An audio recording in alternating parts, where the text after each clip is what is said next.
Mesdames et messieurs, chers amis, monsieur le Premier ministre, en fait non, vous n'avez pas la berlue, il n'y a pas de Premier ministre dans la salle.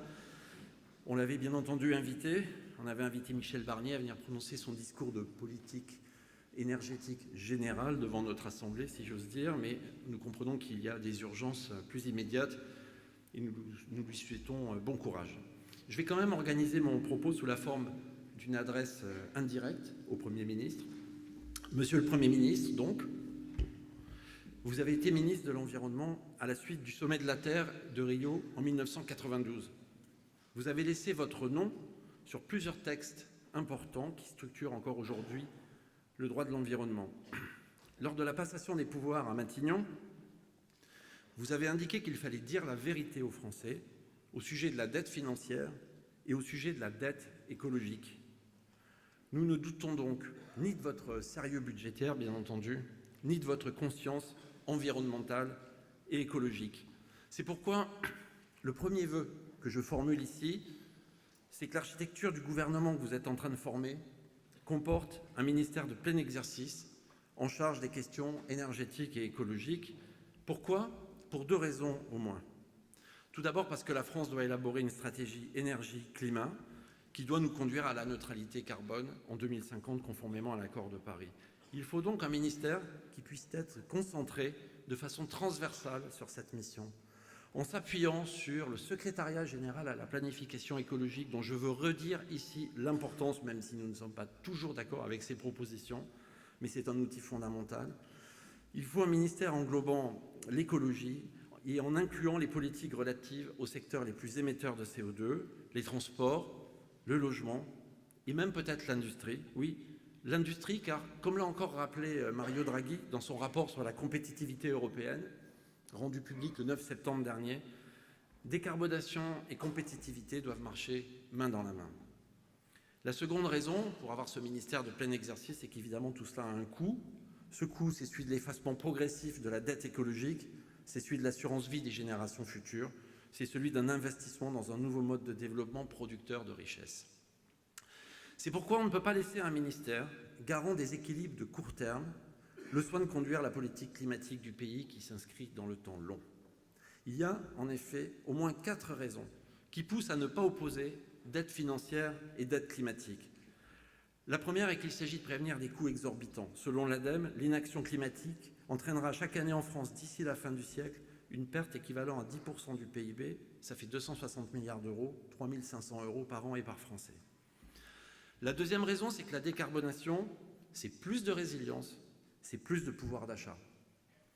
Notre dépendance énergétique nous expose en permanence à des soubresauts géopolitiques dont les conséquences sur la facture peuvent être dramatiques. C'est vrai pour les entreprises, mais c'est vrai aussi pour les ménages, dont la dépense énergétique moyenne représentait en 2022 3 551 €, c'est-à-dire plus de 15% du revenu, c'est énorme.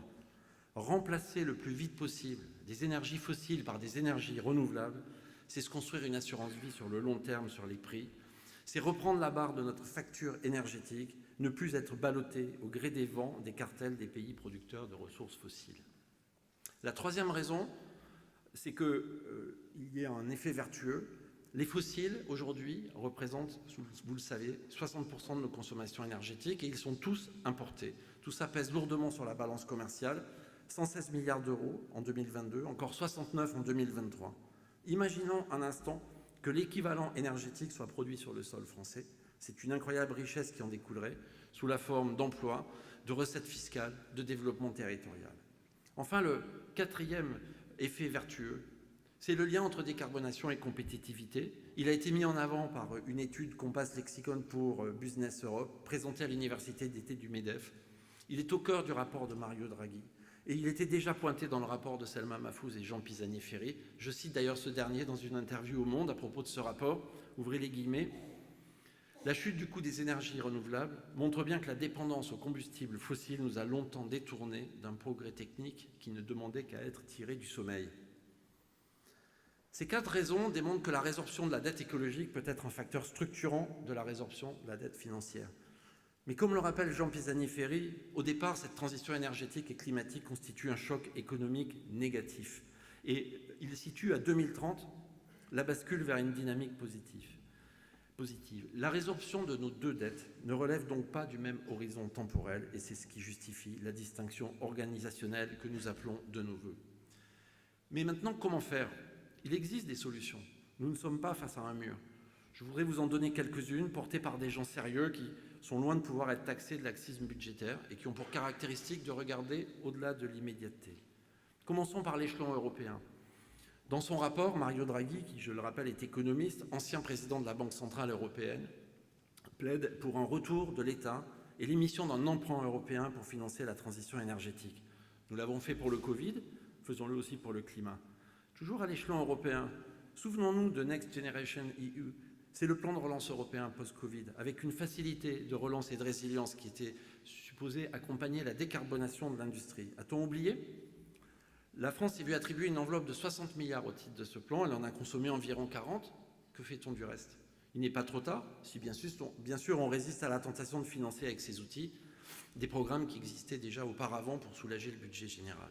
L'Europe, enfin, sont les fonds de la politique de cohésion, en particulier le FEDER, qui est un outil puissant de transformation de notre outil productif à la main des régions. Mais attention, si on ne veut pas que la Commission européenne bloque ses crédits, il faut que la France respecte ses engagements européens, énergie-climat, et nous avons déjà eu une alerte à ce sujet au printemps. Et puis l'Europe encore, mais sur un autre plan, tout n'est pas argent public, le financement de la transition repose aussi sur l'investissement privé. Ces investissements sont consommateurs de capital. Les taux d'intérêt jouent un rôle majeur dans l'équilibre des projets. C'est pourquoi le CER soutient activement la proposition défendue par Alain Grandjean de mise en place de taux directeurs bonifiés par la Banque centrale européenne pour que les banques qui financent les projets de transition énergétique puissent répercuter les conditions favorables sur les intérêts qu'elles facturent à leurs clients. En France aussi, il existe des solutions. Je voudrais en citer une tout à fait d'actualité, c'est la fiscalité. La fiscalité, c'est le chantier le plus structurant auquel il faut s'atteler. C'est un enjeu fondamental en termes d'acceptabilité. Il est impossible de demander aux plus modestes de porter la part la plus lourde des efforts, surtout si les contraintes de revenus les empêchent d'accéder à la solution. La Cour des comptes a récemment pointé l'incohérence de ce système, qui est non seulement à l'envers des objectifs de la transition énergétique, on subventionne plus les fossiles que les ENR, mais qui, de surcroît, constitue une fiscalité dégressive en pesant plus lourdement sur les ménages les plus modestes à proportion de leurs revenus. C'est ce qui explique l'impossibilité d'appliquer une taxe carbone qui serait pourtant nécessaire pour modifier le prix relatif des énergies, changer la manière de les consommer en consommant moins et en consommant mieux. Suivons donc les recommandations de la Cour, pour qui la refonte de la fiscalité de l'énergie doit reposer sur 3 piliers, la prévisibilité, la perception d'une juste répartition des efforts, l'existence d'alternatives décarbonées, et c'est d'ailleurs là que les énergies renouvelables entrent en jeu. Donc, il existe des solutions. Il suffit d'être imaginatif, de se projeter dans l'avenir. Il faut sans doute sortir du dogme budgétaire de court terme qui risque de sacrifier notre avenir. Il faut se pencher sur les dynamiques de moyen terme qui reconstruiront nos équilibres financiers et climatiques. Et puis, il existe aussi des mauvaises idées, et c'est ici que je voudrais redevenir très terre à terre. Le CER s'oppose de toutes ses forces aux propositions à contresens de l'histoire et de l'avenir du pays que constitue la baisse de 35% du budget de l'ADEME et du Fonds Chaleur, la baisse de 60% du Fonds Vert, la baisse de 1,3 milliard du budget de MaPrimeRénov', la baisse de 1 milliard des aides à l'électrification des véhicules. Tous ces outils sont essentiels car ils concourent à la transformation de notre consommation énergétique. De la même manière, nous nous opposons fortement à l'idée de taxer les installations de production d'énergie décarbonées. Il ne s'agit plus d'une rente inframarginale à taxer, la fameuse CRIM. Il s'agit à présent d'une taxe qui constitue, si j'ose dire, un crime, au sens propre, contre la transition énergétique, puisqu'elle touche directement à l'outil de production d'énergie décarbonée. Et nous nous opposerons enfin aux velléités de révision des dispositifs de soutien à la production d'énergie renouvelable, sous prétexte qu'ils pèsent sur le budget, comme s'il existait d'autres chemins de décarbonation qui seraient gratuits. La transition énergétique impliquera que des investissements conséquents soient réalisés. Il s'agit de trouver les moyens de les financer via une autre fiscalité, pas de les remettre en cause, même si on peut toujours les améliorer. Dans la situation d'incertitude politique où nous nous trouvons, la seule certitude que nous avons est que notre pays doit se doter d'un budget en 2025. Et ce budget sera un marqueur politique. Mais un marqueur de quoi ? Un marqueur de l'austérité ou un marqueur de la capacité du pays à affronter les défis qui sont devant lui ? Nous croyons fermement Et j'espère en avoir apporté la démonstration que rigueur budgétaire et transition écologique ne sont pas incompatibles, à condition de s'inscrire dans le bon horizon de temps. Alors non à un écocide budgétaire en 2025. Et quoi qu'il arrive, en cette rentrée très politique, nous allons défendre avec force notre feuille de route qui s'organise autour de 5 priorités. La première concerne la planification stratégique. Agnès Pannier-Runacher, qui était à cette tribune ici même l'an dernier, a porté et construit un projet de stratégie française énergie-climat issu d'une longue concertation qui a associé parlementaires, élus locaux, professionnels, scientifiques, ONG. Je voudrais rendre hommage à ce travail que la procrastination du gouvernement depuis le début de l'année n'a pas permis de traduire en loi, malgré les propositions déposées par les parlementaires Julie Larnos à l'Assemblée nationale ou Daniel Grémillet au Sénat. Il faut à présent arrêter de tergiverser. Cette planification doit être mise en œuvre. D'abord parce que c'est la loi, ensuite parce que c'est le bon sens pour s'inscrire dans le temps long, enfin parce que tout le monde la demande afin d'avoir la visibilité nécessaire. En particulier, 2 engagements forts doivent se retrouver dans cette planification. Il faut des décisions très concrètes dans les jours qui viennent. Le premier sujet que je voudrais évoquer, c'est le programme éolien en mer, qui a fait l'objet d'un pacte entre la filière et le gouvernement, conformément à la stratégie définie dans le discours de Belfort. Ce dossier est au croisement des engagements énergétiques européens de la France pour qu'elle tienne ses objectifs et d'une nouvelle politique industrielle pouvant s'appuyer sur le règlement dit NZIA pour consolider la dimension locale des chaînes de valeur. C'est pourquoi nous attendons avec impatience que le gouvernement publie d'ici au 26 septembre, c'est dans pas longtemps, la cartographie des nouvelles zones de développement de l'éolien en mer et confirme dans la foulée le lancement d'une nouvelle série d'appels d'offres, dont l'appel d'offres numéro 10, d'ici à la fin de l'année. Dans 2 jours, nous aurons le plaisir d'inaugurer le parc de Saint-Brieuc, quelques jours plus tard celui de Fécamp, et ces 2 moments doivent être l'occasion de confirmer la relance de ce programme d'éolien en mer. Les acteurs maritimes et industriels l'attendent avec impatience, les présidents des régions concernées avec lesquels j'ai pu échanger aussi, et est-il besoin de rappeler que sont en jeu ici plusieurs usines et des milliers d'emplois. Bien sûr, l'existence de ce programme et de cette volonté sur l'éolien en mer ne doit pas servir de prétexte pour relâcher le développement des autres filières électriques. En matière d'énergie marine, comme l'hydrolien, qui est mûr pour des appels d'offres commerciaux, le solaire, qui sera l'énergie de demain, l'éolien terrestre, qui est indispensable au développement d'une offre électrique décarbonée, ou encore l'hydroélectricité. Le second engagement que nous attendons, c'est celui qui porte sur le développement des projets de chaleur et de froid renouvelables dans les territoires, réseaux de chaleur, chaleur domestique, décarbonation de l'industrie, du bâtiment tertiaire. Il n'y a aucun relâchement à avoir, il faut explorer toutes les solutions. La plus ancienne, le bois énergie, qui peut chauffer plus en consommant moins. Le gaz, dont la consommation va baisser, mais qui peut devenir 100% vert. Le solaire thermique, ou encore la géothermie. Tiens, la géothermie, qui avait fait l'objet de grandes déclarations d'amour l'an dernier, mais pour lesquelles on a un peu du mal à trouver où sont les preuves concrètes aujourd'hui. Pourtant, ce sont 110 TWh d'énergie qui dorment sous nos pieds, alors que nous n'en exploitons que 6. Alors, raboter le fonds chaleur, MaPrimeRénov', le fonds vert, n'y pensons même pas. Deuxième priorité de notre feuille de route de cette rentrée, le pacte rural et citoyen. Les énergies renouvelables sont des énergies de territoire. Nous ne pouvons pas les imposer. Nous devons construire un pacte rural et citoyen pour le développement des énergies renouvelables, en lien avec les agriculteurs, avec les citoyens, au cœur des stratégies de développement local portées par les élus.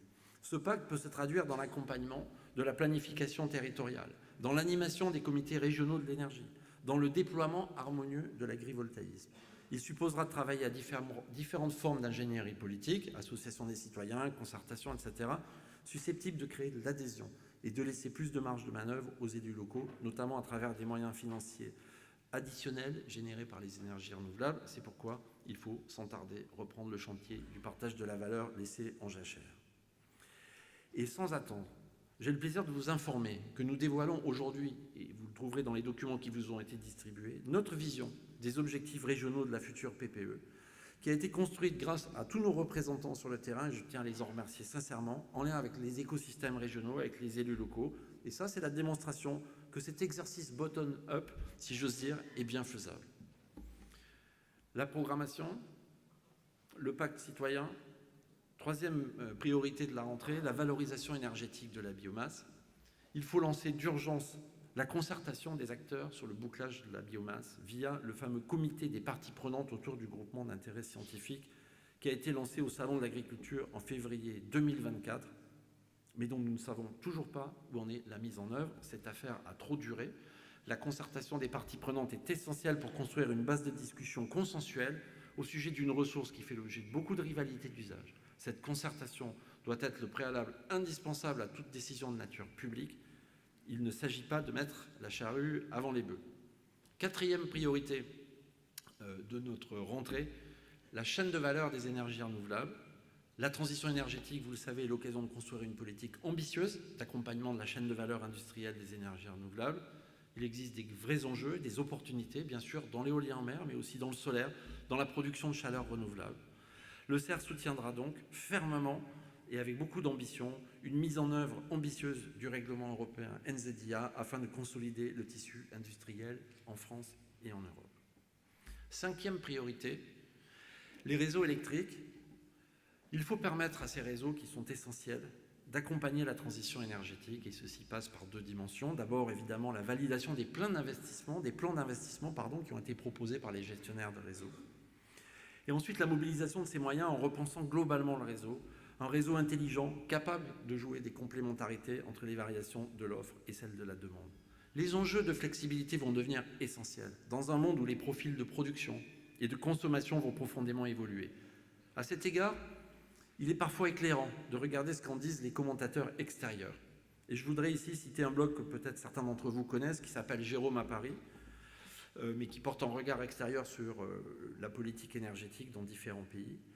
Et ce que je vais citer ici est une phrase extraite d'un article qui traitait de la question d'un certain nombre de pays, pas la France, de relancer le nucléaire alors qu'ils y avaient renoncé ou qu'ils n'en étaient pas dotés.